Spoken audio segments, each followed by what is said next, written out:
오늘 말씀의 제목은 예수 그리스도 임마누엘입니다. 예수 그리스도 임마누엘이라는 제목으로 함께 은혜를 나누겠습니다.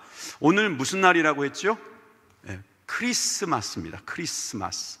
여러분, 크리스마스라는 말은 어떤 말이냐? 영어로는 저렇게 쓰고요, 이 크리스마스는 두 가지 단어가 합쳐진 거예요. 여러분, 어디 가가지고 이 크리스마스가 무슨 뜻이냐 물어보면 대답할 수 있어야 될 거 아니야. 성탄절이야.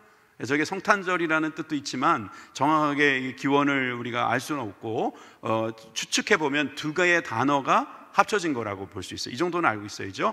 크리스투스 마사라는 두 단어가 합쳐진 거예요. 앞에는 그리스도, 뒤에는 마사, 이 모임이란 뜻인데 요즘은 이게 미사라고도 하죠. 천주교에서는 미사라는 말을 많이 쓰는데 예배하려고 모이는 그 모임, 그러니까 그리스도께 예배하는 날, 그날이 바로 크리스마스라고 할 수 있습니다. 오늘은 그래서 그리스도의 날입니다. 오늘은 성탄절인데 여러분, 선물 받는 날이 아니고, 여러분 우리가 막 이렇게 뭐 먹으러 다니고 그러는 날이 아니고, 여러분 막 그 트리 같은 거 보면서 겨울 분위기 느끼는 그런 날이 아니고, 크리스마스는 주님의 날, 주님을 위해서 모이는 날입니다. 이 자리에 우리가 온라인 예배를 통해서 모였고, 이 모임 속에서 우리 주님을 예배하고 있습니다. 여러분, 크리스마스가 되시기를 바랍니다. 여러분, 이 크리스마스를 위해서 제가 한 가지 이야기 좀 여러분들에게 먼저 나누려고 해요. 어떤 목사님이 계셨는데, 이 목사님이 어린아이들과 예배를 드리고 있었습니다. 질문을 했습니다. 오늘 무슨 날이냐? 크리스마스요. 애들이 그 소리를 지릅니다. 오늘 무슨 날이냐 그랬더니 어떤 아이는 크리스마스라고 하면서 선물 받는 날이요 그러는 거예요. 너희들은 맨날 선물 받는 걸 좋아하는데 오늘 누구 생일인데 너희들이 선물 받냐? 예수님 생일이요. 알긴 잘하네. 그럼 예수님께 선물해야지 왜 니들이 받냐? 그랬더니 애들이 말을 못하는 거예요. 그런 아이들에게 이 목사님께서 마태복음 25장 말씀을 같이 읽어보자 그랬어요. 25장 40절 말씀 우리도 같이 한번 읽어볼까요? 어린이 여러분, 같이 읽어봅시다. 시작. 임금이 대답하여 가라사대 내가 진실로 너희에게 이르노니 너희가 여기 내 형제 중에 지극히 작은 자 하나에게 한 것이니 곧 내게 한 것이니라 하시고. 아멘. 여러분, 지극히 작은 자에게 한 것이 내게 한 것이다. 자, 요 원리를 가지고 이야기하면 예수님께 선물을 드리는 것은 누구한테 주면 되는 거예요? 지극히 작은 자에게 주면 되는 거예요. 그러니까 아이들이 좀 좋아하는 거예요. 우리 집에서 내가 제일 작거든요. 그러니까 제가 받아야 될 사람 많네요. 그렇게 말할 수도 있지만, 그 지극히 작은 자라고 자청하는 그 아이도 세상을 보면 작은 자가 있죠. 목사님이 그렇게 말하는 거예요. 우리 주위를 들어보면 작은 자들이 많으시다. 누가 있을까?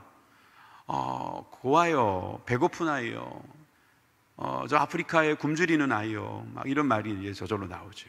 그렇죠. 어려운 일을 하시는 분들 있죠. 이 길을 지나가다 보면 힘든 일 하시는 분들이 있습니다. 그분들에게 우리가 선물을 나누는 날, 그날이 성탄절이 됐으면 좋겠어요.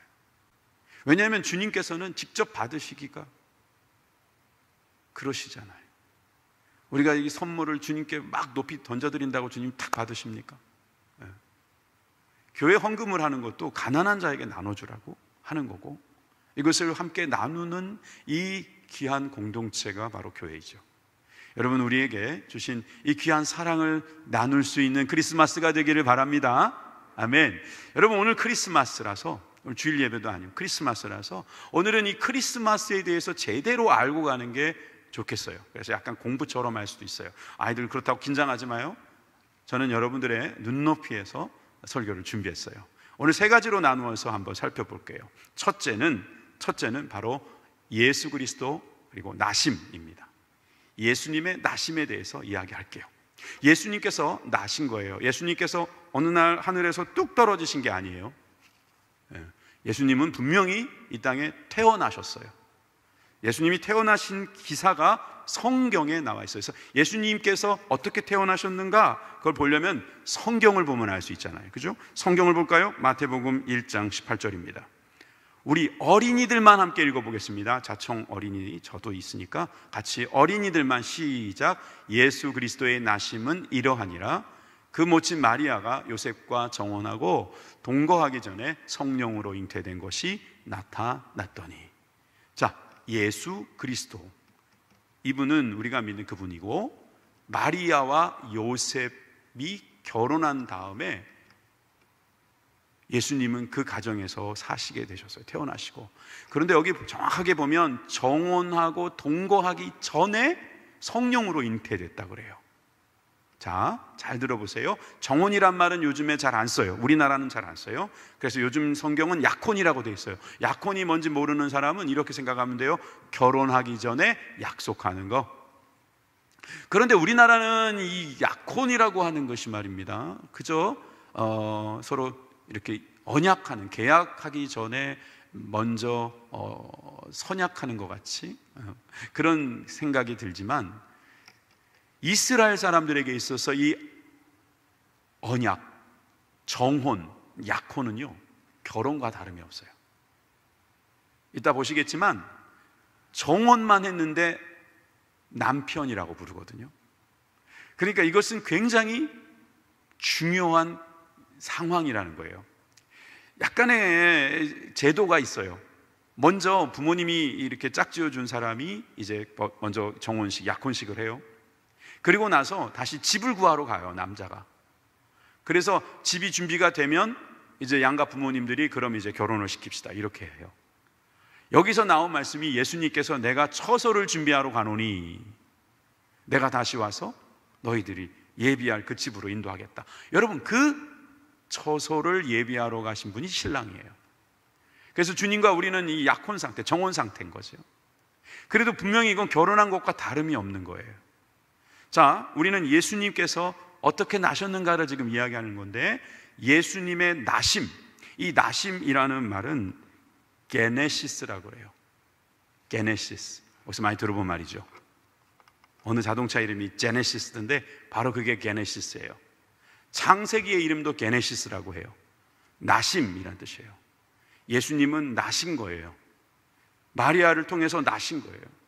이 나심에 대하여 오늘 조금 더 이야기하겠습니다. 그런데 그 전에 예수님과 그리스도라고 하는 단어에 대해서 모르는 분들이 계셔서 제가 조금 설명할게요. 아시는 분들도 제가 물어볼게요. 지금 여러분 대답할 수 있는가 한번 말해보세요. 예수가 무슨 뜻입니까? 그리스도가 무슨 뜻입니까? 헷갈리죠, 그죠? 그러니까 오늘 더 이상 헷갈리지 않게 그림으로 보여드립니다. 예수,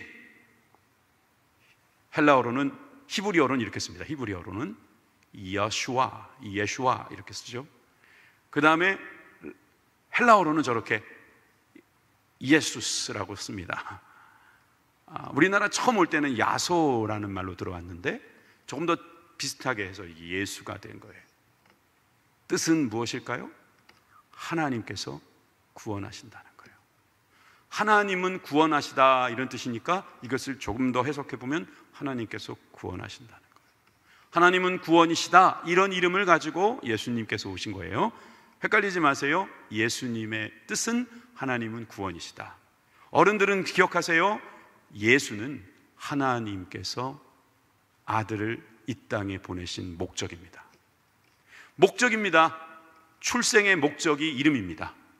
예수님이라는 그 이름은 예수님께서 이 땅에 오신 목적입니다. 뭐라고요? 구원하시려는 게 목적이죠. 자, 그럼 그리스도는 무슨 뜻이죠? 그리스도는 이게 약간 그 헬라어 쪽에서 왔다고 봐야 돼요. 크리스투스. 저렇게 씁니다. 뭐 중요한 거 아닙니다. 여러분 그거 어학 공부할 거 아니니까. 그런데 제가 왜 이걸 보여드리냐면 헬라어에서는 저렇게 쓰지만 히브리어에서는 저렇게 써요. 뭐라고 읽느냐면 메시아라고 읽어요. 같은 뜻이에요. 그리스도와 메시아는 같은 뜻입니다. 어떤 의미가 있을까요? 이것은 바로 기름 부음을 받은 사람이란 뜻이 있습니다. 당시에는 왕이라든지 높은 사람들은 기름을 부었어요. 그 사람들은 다 그리스도스라고 말할 수 있었어요. 그러니까 직분, 직책이라고도 말할 수 있어요. 역할이라고도 말할 수 있어요. 쉽게 말하면 이런 겁니다. 제가 이름이 정원일입니다. 정원에서 일 잘하게 생겼잖아요. 정원일이에요. 그런데 제 이름 뒤에다가 제 역할을 붙이면 담임 목사가 돼요. 그래서 정원일 담임 목사 되죠.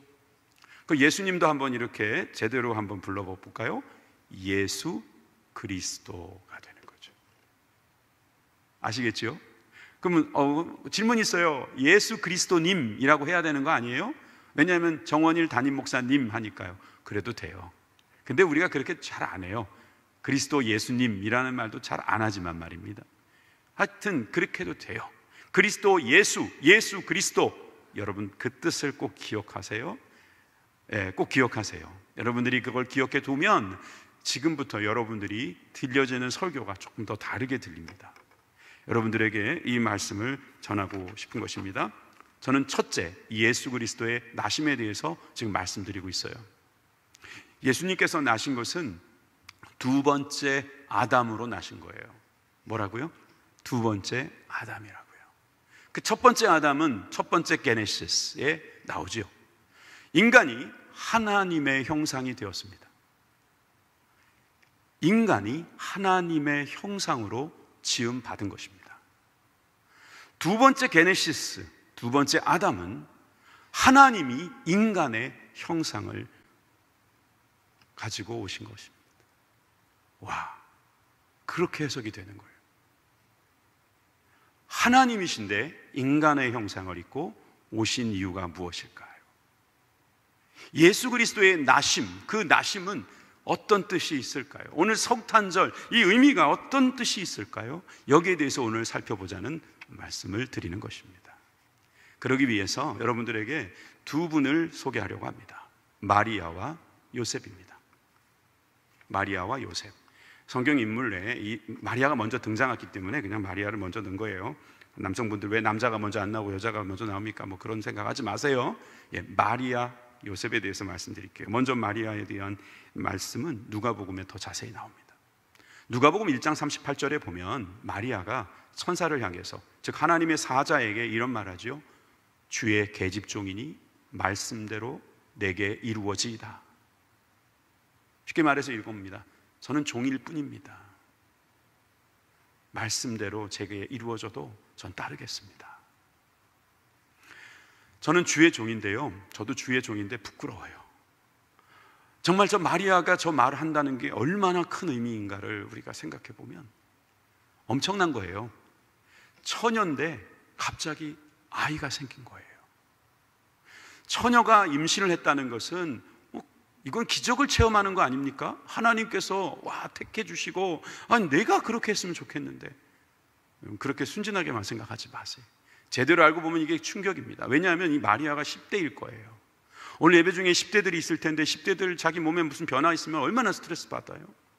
그것도 원인 모를, 몸에서 막 이상한 반응이 막 나오는데, 그런데 자기가 분명히 경험한 것은 천사가 성령으로 잉태된 것이다.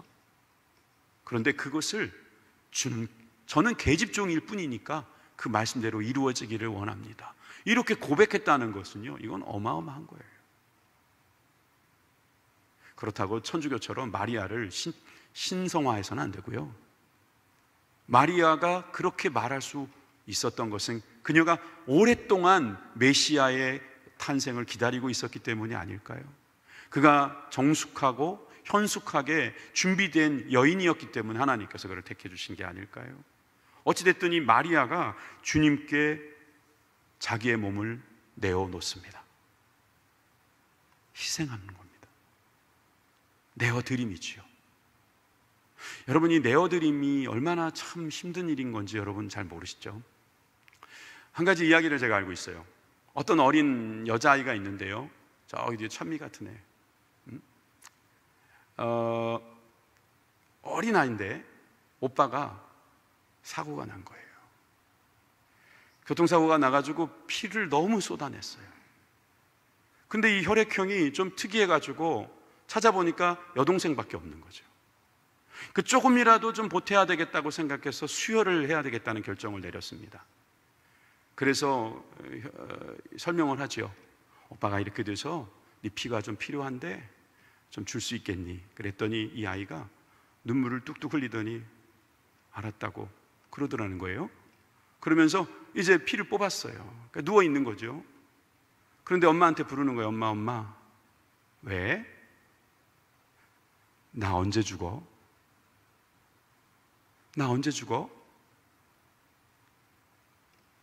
이 여동생은 오빠를 위해서 자기 피를 다 뽑아주는 건 줄 알고 있어요. 다 뽑는 줄을 알고 기꺼이 내어준 거예요. 여러분, 사랑하니까 자기가 필요하다는 사람 앞에서 자기를 내어준 이 아이의 모습처럼 여러분, 이 마리아는 하나님께 자기 몸을 내어준 것입니다. 이 대단한 헌신, 말씀이 이루어지기를 원합니다라는 이 순종의 정신을 우리도 배워야 될 줄 믿습니다. 두 번째 사람은 바로 요셉입니다. 오늘 읽었던 본문에 나오는데요, 19절, 20절을 같이 읽어볼까요?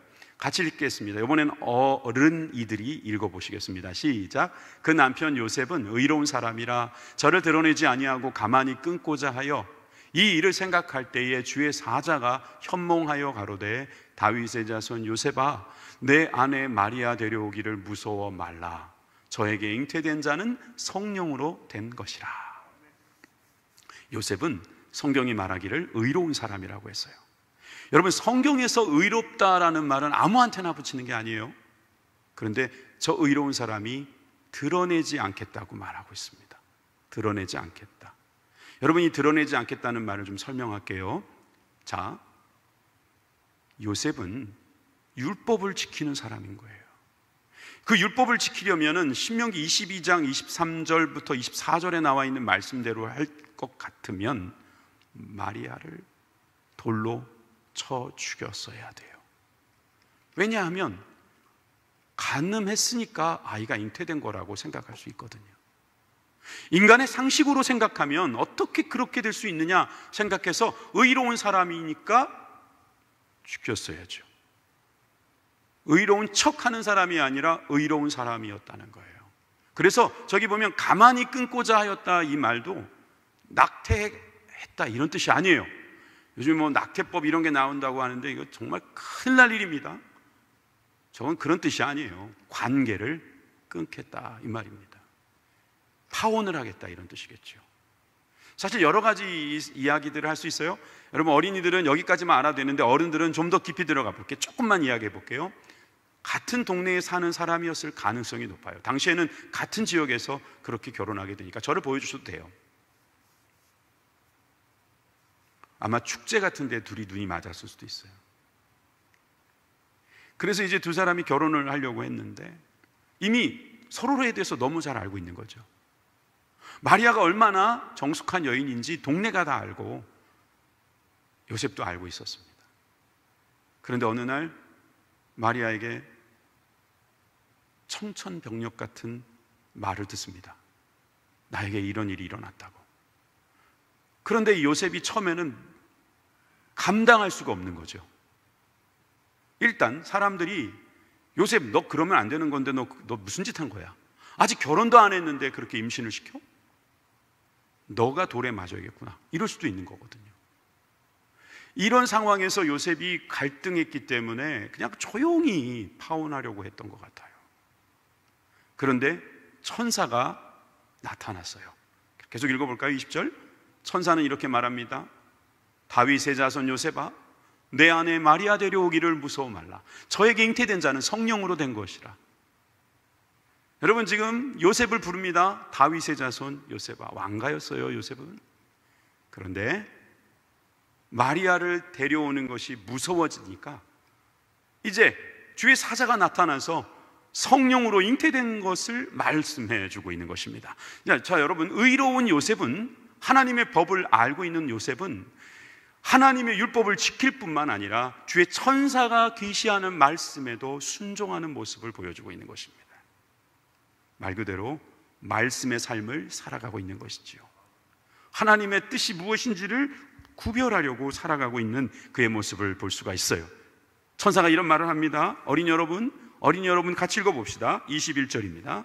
어린이와 우리 청소년 여러분들이 같이 읽습니다. 시작. 아들을 낳으리니 그 이름을 예수라 하라. 이는 그가 자기 백성을 저희 죄에서 구원할 자이심이니라 하니라. 아멘. 잘 읽었어요. 예수, 그 뜻이 뭐라고요? 죄에서 구원하는 것이다. 하나님께서 자기 백성을 죄에서 구원하시려고 예수라는 이름을 지어주어라, 이렇게 천사가 말을 했어요. 그런데 이게 알고 보니까 꿈이었다는 걸 알 수 있어요. 24절과 25절입니다. 요셉이 잠을 깨어 일어나서 주의 사자의 분부대로 행하였다. 이게 무슨 개꿈이냐 이러지 않고요, 마리아에게 그 얘기를 들었죠. 그리고 그 말씀이 하나님의 말씀이라는 것을 늘 깨어 있었던 이 의로운 요셉은 바로 알아들었어요. 하나님이 말씀해 주시는데도 못 알아듣는 사람들은 저렇게 할 수가 없는 거예요. 주의 사자의 분부대로 행해서 그 이름을 예수라고 하는 이름까지 짓고 아들을 낳기까지 동침하지 않는, 같이 자질 않는 그런 일까지 이 요셉은 했던 것입니다. 마리아와 요셉에 대해서 여러분들에게 설명을 드렸습니다. 두 사람 다 공통점이 뭐예요? 말씀이 이루어지는 삶, 말씀을 듣는 삶, 즉 순종하는 삶을 살았던 것입니다. 예수님이 오시는 그 자리에 이렇게 순종하는 사람이 있었기에 예수님은 이 땅에 우리의 구원자로 오실 수 있었습니다.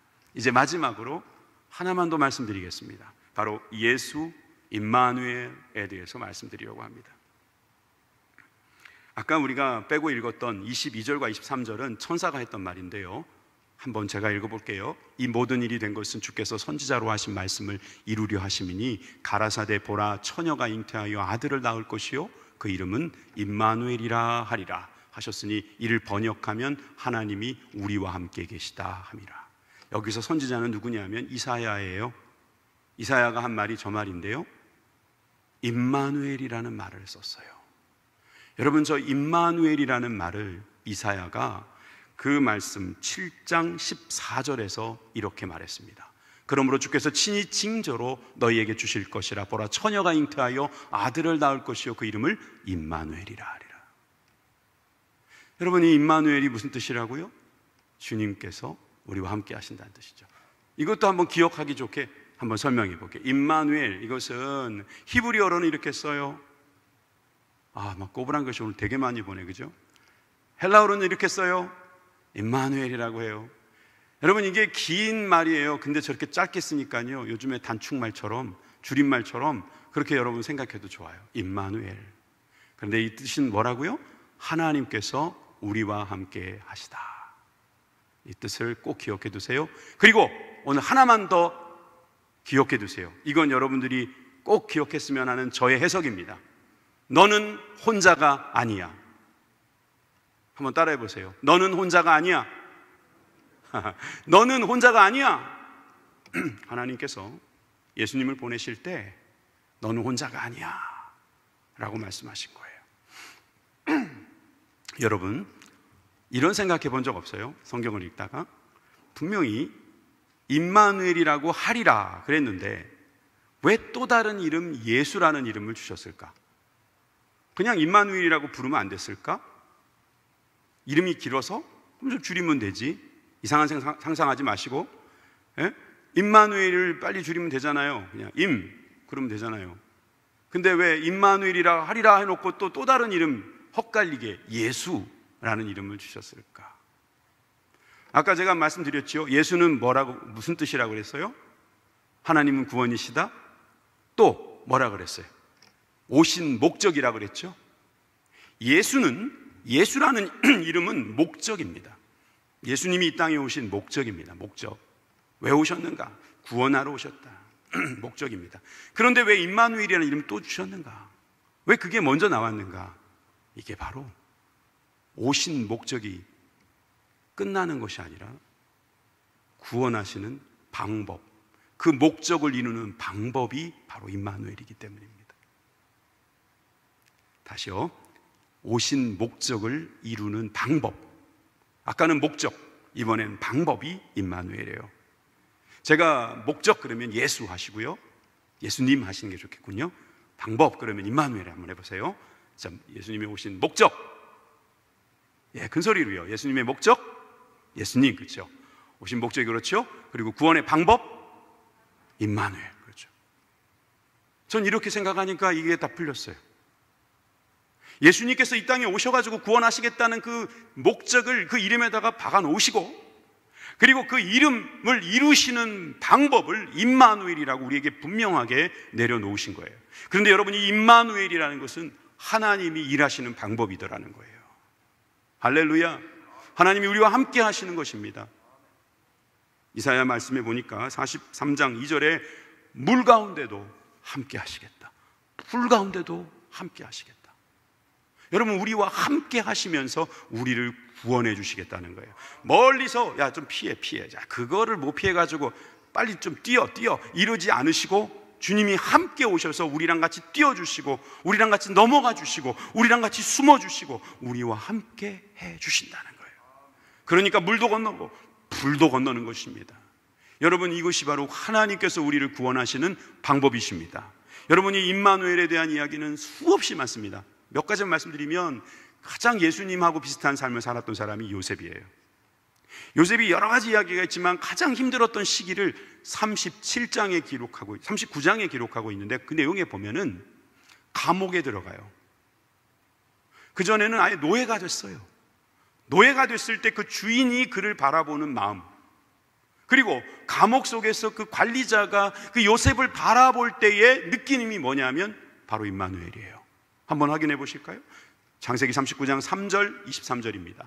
그 주인이 여호와께서 그와 함께 하심을 보며 얼마나 그가 달랐길래 함께 하심, 임마누엘을 요셉을 보면서 주인이 느꼈겠어요.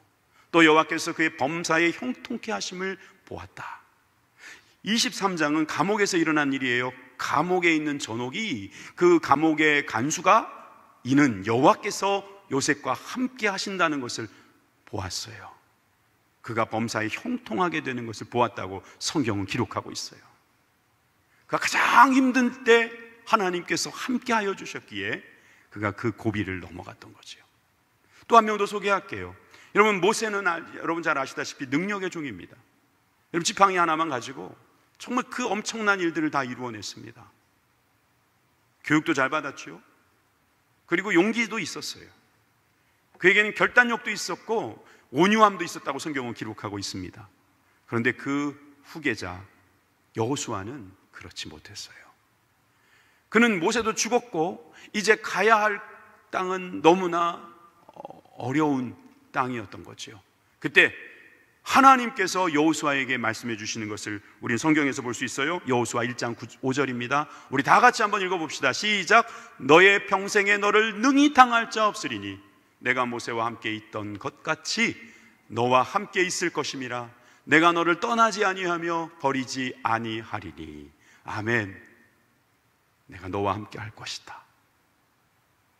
모세 때문에 네가 기죽지 마라. 너는 전설이 될 것이다. 너는 혼자가 아니다. 내가 너를 도와주리라. 여러분, 이것이 바로 임마누엘입니다. 주님이 우리에게 구원하실 때마다 하시는 방법입니다. 꼭 기억하시기를 부탁드립니다. 그래서 예수님은 수고하고 무거운 짐진 자들아 다 내게로 오라고 그랬어요. 마태복음 11장 말씀이죠. 다 내게로 오라는 말은 뭐예요? 함께 있겠다는 거예요. 함께 있고 싶다는 거예요. 함께 있자는 말씀입니다. 그러면 우리에게 쉼을 주겠다는 거죠. 이건 다시 말하면 내가 일해 주겠다. 너는 쉬어라 이 말이에요. 여러분, 우리 어린이 여러분, 우리 학생 여러분, 힘든 일이 있으면 부모님께 맡기죠. 여러분들이 믿음 좋은 거예요. 내가 다 해보겠다고 하는 사람 치고 잘하는 사람이 없어요. 돈 받을 수 있으면 돈 받아야지요. 더군다나 내가 할 수 없는 일은 못한다고 말하고 도움을 받는 게 그게 정확한 것입니다. 그런 이야기는 사실은 우리가 종교적으로 많이 합니다. 다른 종교는요, 솔직히 말하면 자력구원이에요. 자력구원. 자기가 뭘 해서 구원받는 거예요. 많이 해야 돼요. 득도한다 그러죠. 득도. 얻는 거예요. 도를 얻는 거예요. 길을 자기가 얻는 겁니다. 자기가 어떤 노력을 통해서든지 그걸 얻는 거예요. 수행을 하고 노력을 해서 얻는 거예요. 적선이란 말도 있다고 그랬죠? 선을 쌓는 거예요. 적금 붙듯이. 남한테 도움을 주는 거, 그게 적선이에요. 이게 종교적으로 자기가 구원될 수 있는 길이라는 거죠. 그게 대부분의 종교가 그렇게 하는 거예요. 자력 구원이죠.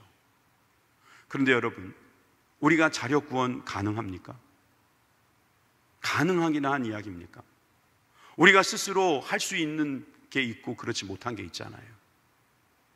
이번에 코로나가 와가지고요, 많은 분들이 이제 곧 끝날 것이다 이런 생각을 하고 있습니다. 그런데 또 어떤 전문가들은 그런 말을 합니다. 내년에도 쉽지 않을 것 같다. 왜? 변종 바이러스가 또 나왔다 이거예요. 아유, 목사님 그런 이야기 자꾸 하지 마세요. 저 스트레스 받아요. 근데 끝까지 들어보시면 여러분 스트레스가 날아갈 거예요. 변종 바이러스가 나오니까 이게 오래 갈 것이다 라고 예상하는 것은, 그건 머리 좋은 사람들, 지식 있는 사람들, 전문가들의 말이지만 그건 인간의 말이에요. 하나님께서 역사하시는 영역이 없다고 생각하는 사람들은 그렇게 말하고 생각할 수 있어요. 예전에 이런 일이 있었대요. 제가 아는 분하고 지난 며칠 전에 이야기하는데, 그분이 IMF를 만났을 때 신문을 계속 읽었답니다. 전문가들은 뭐라고 말하는가? 8년에서 10년을 걸릴 거다. 이것을 극복하는 것은 불가능하다라고 생각할 정도로 그분이 결정을 내린 거예요. 그래서 중요한 결정을 내려버렸대요. 그건 말씀드리기 어렵지만 하여튼 중요한 결정을 그 전문가의 말만 믿고 내린 겁니다. 근데 웬걸 2, 3년 만에 그걸 극복해내는 거예요. 물론 한국인이 대단하다 이런 말하고 싶겠지만 전문가들의 말을 믿었다가 중요한 결정을 내린 이분은 후회하고 있더라고요. 제가 예전에 신종플루에 걸린 적이 있어요. 여러분들도 그런 분들이 있을 거예요. 신종플루. 신종플루도 굉장히 치명적인 병이었어요. 그래서 처음에는 죽었어요. 그런데 어떤 약이 하나 나왔어요. 그 약 이름이 타미플루라는 약이에요. 제가 어떤 제약회사 선전하는 것 같은데, 이 약은 원래 신종플루를 독감을 치료하려고 만든 약이 아니었대요. 원래 그 목적이 아니었다는 거예요. 그런데 한번 맞춰보니까 딱 들어맞는 거죠. 그래서 원래는 몇 년이 걸리는 이 백신을 불과 1, 2년 만에 만들어냈다는 거죠. 타미플루는 그렇게 만들어진 거예요. 마찬가지로 신종플루 아니면 신종 바이러스, 코로나, 이 모든 것들도 사람의 생각으로 보면 오래 걸릴 수 있지만 하나님께서 역사하시면 모든 추측과 예측이 달라질 수 있는 거예요. 마찬가지로 자력 구원, 내가 뭘 해서 구원을 해보겠다, 내가 뭘 해서 해보겠다, 이 생각은, 이것은 아마 결과적으로 잘못된 판단을 내리게 될 것입니다. 여러분, 우리가 어떻게 구원을 받을 수 있습니까? 결국은 우주보다 크신 분이 도와주셔야만 됩니다. 왜냐하면 우리도 우주의 한 부분이고, 이것을 뜯어 고치는데 이게 보통 일이겠습니까? 그러니 하나님만이 하실 수 있는 일을 사람이 해보겠다고 말하는 것은, 이거는 말도 안 되는 소리거든요. 그래서 하나님께서 우리를 구원하시기 위해서 인간이 돼서 내려오신 거예요. 그날이 바로 오늘이고 그것이 바로 임마누엘이에요. 성탄절은 임마누엘입니다. 주님께서 우리와 함께 하시려고 이 땅에 오신 것이지요. 이 사실을 우리가 기억하고 이것 때문에 기뻐할 수 있게 되기를 주님의 이름으로 축원합니다. 임마누엘 없이 구원 없습니다. 예수님 없이 임마누엘 없습니다. 여러분, 우리는 오직 임마누엘 되신 예수님을 통해서만 구원받을 수 있는 것입니다. 여러분, 이 구원의 기쁨을 누리시기를 주님의 이름으로 축원합니다. 여러분, 우리는 우주보다 크신 주님께서 성령으로 잉태되어 우리 가운데 오셨고 임마누엘이라고 하셨어요. 그리고 지금 우리 곁에 눈으로 보이진 않지만 성령을 보내주셔서 우리와 함께 하고 계세요. 믿으시죠? 그 믿음을 가지고 여러분 승리하시기를 바랍니다. 여러분, 이 믿음만 있다면 이 코로나 중에도 우리가 성탄절 우리가 지킬 수 있는 거죠. 임마누엘, 주님 나와 함께 하시는구나. 너무 감사하고 너무 기쁜 거예요. 남들은 왜 그게 기쁘냐고 말할지 모르지만 우리는 아는 거예요. 나 같은 죄인이 영생을 얻게 되었다. 여러분, 우리가 이 구원 때문에 이 땅에 사는 날 동안 너무 기쁜 거예요. 만약에 예수님이 안 계셨다면, 만약에 임마누엘이 안 계셨다면 우리가 어떤 사람인지 내가 좀 노골적으로 이야기해 볼까요? 우리 이렇게 살다가 언젠가 죽을 겁니다. 가족들이 옆에서 슬퍼해 주시겠죠. 그러다가 우리는 눈을 감고 뭔가 모를 세상으로 간다 그러겠지만 알 게 뭡니까? 결국 우리가 남아있는 이 시체는 그냥 가루가 돼버리겠죠. 연기로 날아갈 겁니다. 그리고 우리는 흙에 들어가서 썩어버릴 거예요. 그냥 우주의 일부로, 자연으로 돌아가는 그냥 그런 동물 중에 하나일 뿐입니다. 인간이 아무리 잘났다 그래 봐야 죽으면 그렇게 되는 겁니다. 어린이 여러분, 미안해요. 너무 상상을 깨줘서. 근데 그것은 예수님이 없으면 그렇다는 거예요. 근데 예수님이 계셔서 하나님께서 우리 인간을 위해서 이 땅에 오시고 우리를 구원하셨다는 사실은 이게 완전히 역전이 되는 거고, 이게 완전 드라마틱한 이야기가 되는 거예요. 다른 이야기가 되는 거죠. 우린 그냥 흙으로 돌아가는 그렇고 그런 인생이 아니고 하나님께서 구원하시는 하나님의 자녀가 되는 것입니다. 하나님께서 동행하시는 축복의 삶을 살게 되는 것입니다. 이 복음을 믿으시길 바랍니다. 내가 할 수 있는 게 아닙니다. 오직 주님만이 하실 수 있다. 오직 주님만이 임마누엘 되셔서 우리와 함께 하실 때 우리가 살 수 있다는 그 고백을 할 수 있는 저와 여러분들이 되기를 주님의 이름으로 축원합니다. 기도하겠습니다.